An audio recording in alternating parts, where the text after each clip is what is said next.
Welcome back, students. This is class 11 physics.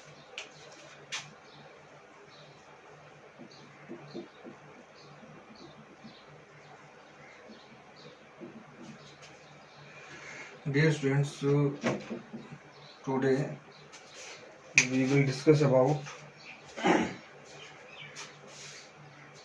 Addition of vectors, यानी कि अपने पास 2 vector होंगे और उनका क्या करना अपने को एडिशन।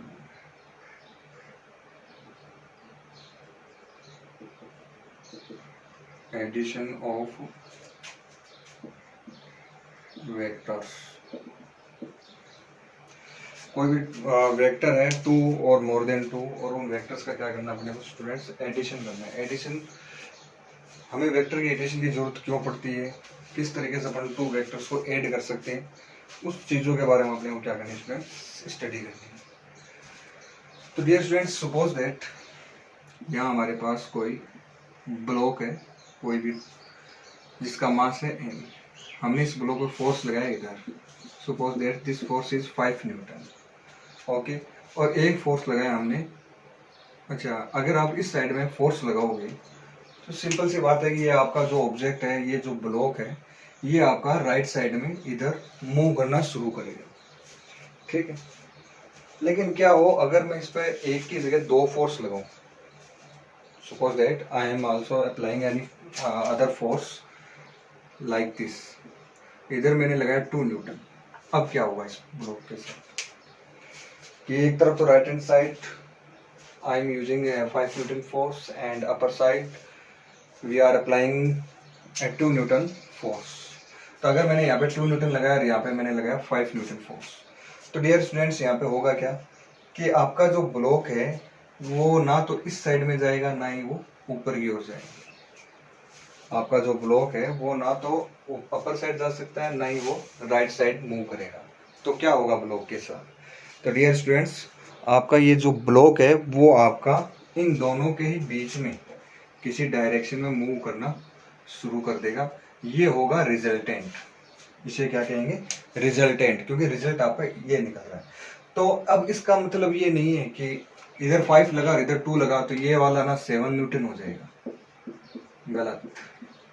ये जो आपका इधर से मतलब आपका जो मोशन है ब्लॉक का वो ऐसे शुरू हो जाएगा, जैसे पहले तो ऐसे जा रहा था इस डायरेक्शन में, फिर आपने अपर साइड में फोर्स लगाया तो ना तो ये ऊपर जाएगा ना ही आपका इधर जाएगा, वो कहाँ जाएगा? इन दोनों के बीच में कहीं से भी, मतलब इस तरीके से वो मूव करना शुरू कर देगा। तो जिस डायरेक्शन में मूव कर रहा है उस डायरेक्शन में बताओ कितना फोर्स लग रहा है। वो जितना फोर्स होगा, इट इज नॉट कंपल्सरी कि वो 7 न्यूटन ही हो, वो कुछ भी हो सकता है, लेकिन वो जितना भी फोर्स होगा उस फोर्स को क्या कहेंगे अपन? रिजल्टेंट कहेंगे। अब dear students, you know that very well, force is a vector quantity. अब ये जो रिजल्टेंट अपने पास आया है, ये वाला रिजल्टेंट, ये रिजल्टेंट अपन क्या करना, फाइंड करना चाहते हैं। तो यहाँ अपने पास जो फोर्स इस साइड में आया और एक ऊपर की साइड में जो फोर्स आया है, इन दोनों फोर्सेस में आपको पता है कि मान लो ये वाला फोर्स आपका F1, ठीक है। आपको पता है फोर्स कैसी क्वांटिटी होती है? वेक्टर क्वांटिटी होती है। ये वाला जो फोर्स है ये मान लेते हैं F2 है और ये कितना है? 2 न्यूटन। यहाँ डायरेक्शन भी शो कर देना अपवर्ड्स, यहाँ अपन लिख देंगे राइट हैंड साइड। तो हमारे पास 2 फोर्सेस है, F1 एंड F2, और इन दोनों फोर्स का ये रिजल्टेंट जो है वो अपने को फाइंड करना है। तो हमें क्या करना पड़ेगा? वेक्टर का एडिशन करना पड़ेगा, इन दोनों वेक्टर को कंबाइन करना पड़ेगा। कौन कौन से दोनों वेक्टर? F1 और F2। इन दोनों वेक्टर को स्टूडेंट्स अपने को क्या करना है? कंबाइन करना है। कंबाइन करने के बाद में जो डायरेक्शन आएगी, जो फोर्स आएगा, वो रिजल्टेंट होगा इन दोनों का। इन दोनों का क्या होगा? वो रिजल्टेंट होगा। तो वो रिजल्टेंट जो फोर्स है वो कैसे फाइंड करें? क्या हम डायरेक्ट वेक्टर्स को ऐड कर दें उनके मैग्नीट्यूड को, 5 और 2 7? नहीं, ऐसे नहीं होता। तो वो सारी चीजें अपन एडिशन ऑफ वेक्टर में अपन सॉल्व करेंगे।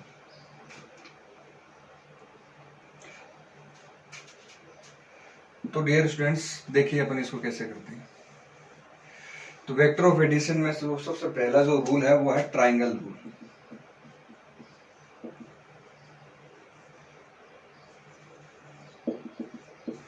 What is the triangle rule? Dear students, according to the triangle rule, Suppose that we have two vectors A and B vector. If two vectors can be represented both in magnitude and direction by the two sides of a triangle taken in the same order, then the resultant is represented completely both in magnitude and direction by the third side of the triangle taken in the opposite order. This is the definition. ये definition आप लोग write कर लेना.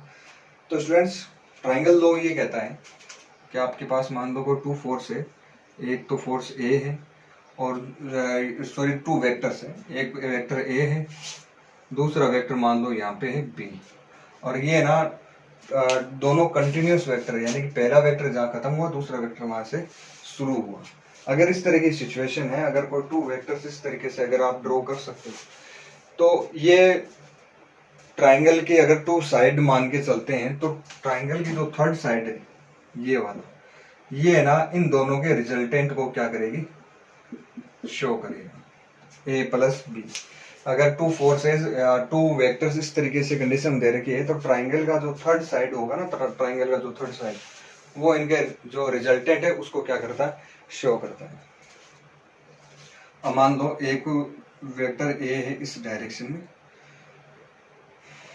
दूसरा है B इस direction में, तो ये वाला वेक्टर है वो क्या हो जाएगा आपका ए प्लस बी, यानी इन दोनों का सम हो जाएगा. इन ये जो दोनों वेक्टर है आपके पास ए और बी, इन दोनों का क्या हो जाएगा, एडिशन हो जाएगा. तो इस तरीके से आप ना ये एडिशन जो है वो आप लोग अप्लाई कर सकते हैं. इस तरीके से अपना अप्लाई करेंगे टू फोर्स के लिए. अच्छा, ये तो हुआ ट्राइंगल रूल. ट्राइंगल रूल के बाद में सेकंड जो रूल आता है वो आता है पैरेललोग्राम लॉ.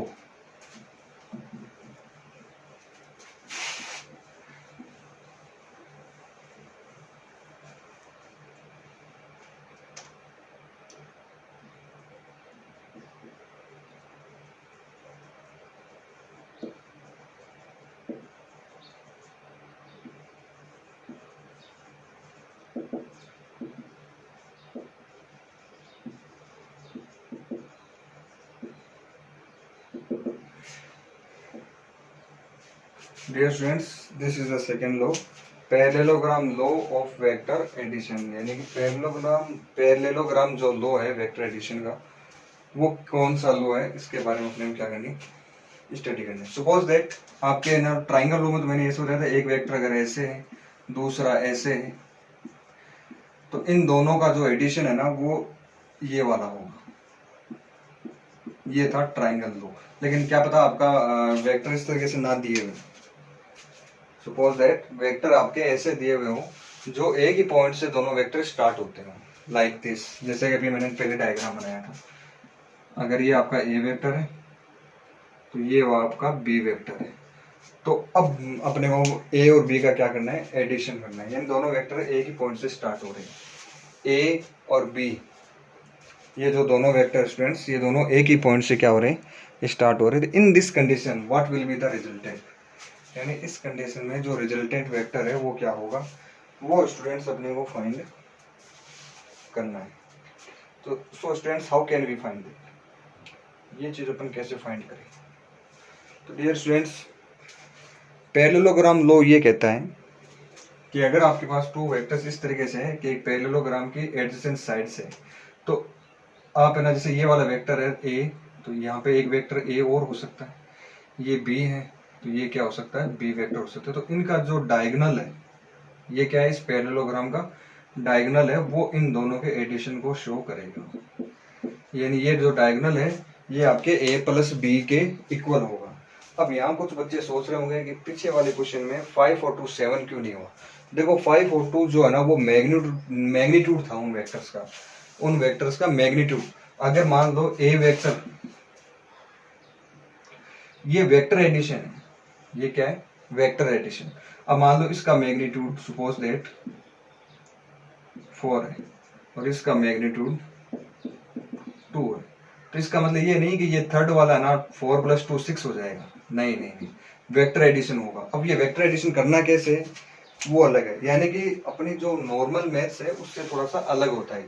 वेक्टर के अंदर अपन ऐसा नहीं कि दो वेक्टर को ऐड करना है तो अपन उनके मैग्नीट्यूड को ऐड कर दिया, ऐसा नहीं होता है। टू वेक्टर्स को ऐड करना, सब्ट्रैक्ट करना, इन सब का जो मेथड है स्टूडेंट्स वो क्या होता है, डिफरेंट होता है। ये इसलिए ये जो वेक्टर अलजेब्रा है वो अपने नॉर्मल मैथ से क्या होती है, डिफरेंट होती है। अब आप देखो यहाँ पे ट्राइंगल के अंदर कभी कभी ऐसा होता है क्या कि एक साइड 5 दे रही है और दूसरी साइड 3 दे रखी है, तो थर्ड वाली साइड कभी 8 हो, ऐसा होता नहीं है। पता है ना आप लोगों को, ट्राइंगल के अंदर ऐसा कभी नहीं होता है कि ना दो साइड का सम तीसरी साइड के क्या है, इक्वल आए। हाँ, दो साइड के स्क्वायर का सम तीसरे के स्क्वायर के इक्वल हो, वो राइट एंगल ट्राइंगल में वो भी स्क्वायर का सम होता है। लेकिन डायरेक्टली कभी भी किसी भी ट्राइंगल में दो साइड का सम, टू साइड का सम थर्ड साइड के कभी भी इक्वल नहीं होता है। सो स्टूडेंट्स, आप इसको नॉर्मल जो एडिशन है वो मत समझ लेना, ये है आपका वेक्टर एडिशन। तो स्टूडेंट्स, वेक्टर एडिशन कैसे करें, वेक्टर का एडिशन कैसे करें, ये अपने को इस नेक्स्ट टॉपिक में अपन स्टडी करेंगे।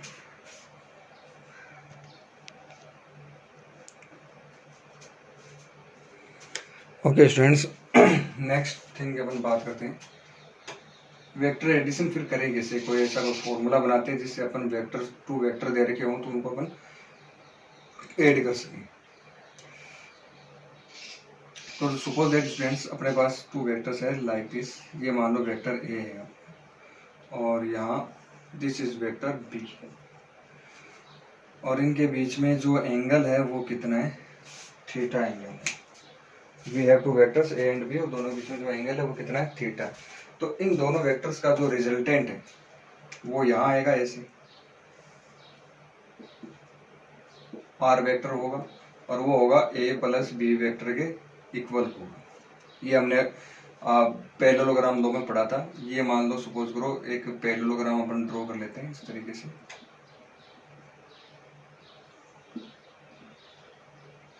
ये आपका क्या स्टूडेंट्स, कोई parallelogram like this. Okay students, अपन एक काम करेंगे कि यहाँ से ये जो पैरेललोग्राम है यहाँ से एक परपेंडिकुलर डाल देते हैं अपन इस तरीके से। तो जब स्टूडेंट्स आप परपेंडिकुलर डालोगे तो वी नो दैट परपेंडिकुलर नीचे जाकर 90 डिग्री का एंगल बनाएंगे।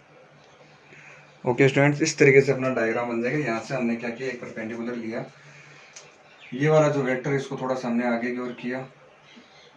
ये जो इनके बीच में एंगल है, ये एंगल कितना है, थीटा है। ये एंगल थीटा है तो ये वाला एंगल भी क्या होगा स्टूडेंट्स, थीटा। ये वेक्टर ए है आपका, ये वेक्टर बी है, ये इन दोनों का रिजल्टेंट आर वेक्टर है जिसको हमने ए प्लस बी की फॉर्म में लिखा।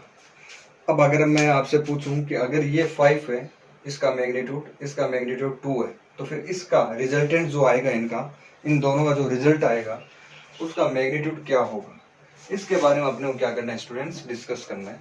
ये किस तरीके से अपन इसको फाइंड कर सकते हैं। तो dear students, here this is point P, this is point Q, R, S and T. तो first of all students, in triangle SQR,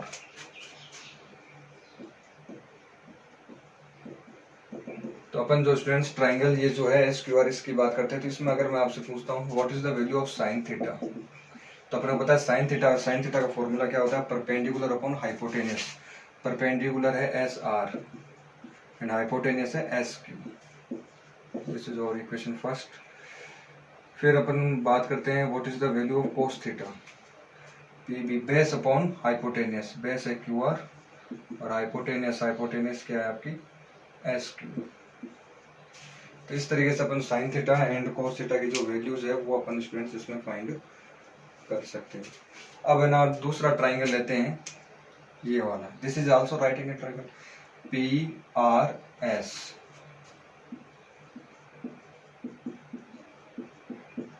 इस ट्राइंगल की अगर हम बात करें तो ये एक राइट एंगल ट्राइंगल है और इस राइट एंगल ट्राइंगल में हमें R फाइंड करना है। कौन सा क्या फाइंड करना है अपने को, R वेक्टर क्या होगा, या फिर आप ना R का जो मैग्नीट्यूड है वो अपने को क्या करना है, फाइंड करना है।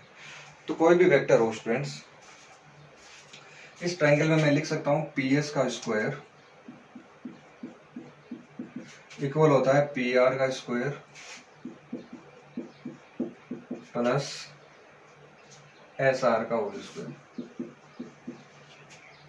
पी एस क्या है आपका, पी एस है आपका आर। अब देखो ये जो पाइथागोरस थ्योरम जो मैंने लगाई है, पाइथागोरस थ्योरम में ये पी एस क्या होता है, वेक्टर क्वांटिटी होती थी कि 10th क्लास में, या फिर ये ना केवल अपन है ना लेंथ ही लेते थे इसको। तो आपको याद होगा पी एस जो है वो हमारी केवल डिस्टेंस होती थी, उस टाइम वेक्टर जैसा कुछ लेते नहीं थे। तो यहाँ आर तो क्या है अपना वेक्टर है, लेकिन इस वेक्टर का जो मैग्नीट्यूड है वो अपन क्या मान लेते हैं, कैपिटल आर है, क्योंकि ये फॉर्मूला जो है वो राइट एंगल ट्राइंगल के लिए, और राइट एंगल ट्राइंगल का जो फॉर्मूला है वो वेक्टर की फॉर्म में तो अप्लाई कर ही नहीं सकते अपन। वेक्टर की फॉर्म में वेक्टर्स को अपन है ना ये नॉर्मल जो फॉर्मूले अपन ट्राइंगल के नॉर्मल जो मैथमेटिक्स है वो वेक्टर की फॉर्म में नहीं लिख सकते। हाँ आर वेक्टर का ना ये जो पी एस है ये क्या है, स्केलर क्वांटिटी यानी ये मैग्नीट्यूड है। तो मैं आर का वेक्टर नहीं लूंगा, आर का मुझे क्या लेना पड़ेगा, मैग्नीट्यूड लेना पड़ेगा। पी आर, पी आर को मैं लिख सकता हूँ P Q plus Q R,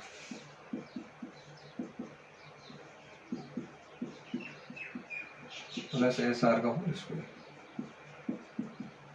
अब आप लोग सोच रहे होंगे स्टूडेंट्स कि पी क्यू है तो पी क्यू की जगह आप ए वेक्टर ले लो, गलत, ए वेक्टर नहीं ले सकते। पी क्यू क्या आपका स्केलर क्वांटिटी मैग्नीट्यूड है ओनली, पी क्यू एक लेंथ है, तो आपको ना ए वेक्टर नहीं लिख सकते। यहाँ पे आप क्या लिखोगे, सपोज करो एक वेक्टर का मैग्नीट्यूड है मान लो ए है, तो आपको यहाँ पे ए लिखना पड़ेगा प्लस क्यू आर। अब अपन देखते हैं क्यू आर किसके इक्वल है, तो यहाँ से देखिए क्यू आर किसके इक्वल है, एस क्यू को आप इधर ले जाओ तो क्यू आर की वैल्यू आ जाएगी। तो क्यू आर इक्वल होगा एस क्यू कोस थीटा,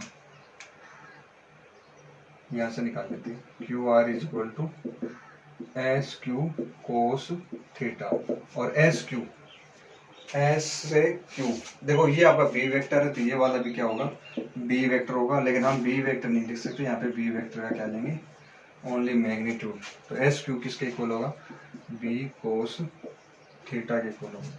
तो यहाँ मैं क्यू आर की जगह क्या लिखूंगा, बी कोस थीटा का होल स्क्वायर। एस आर यहाँ से निकालेंगे अपन, फाइंड कर सकते हैं। तो value of the S R will be S Q sine theta.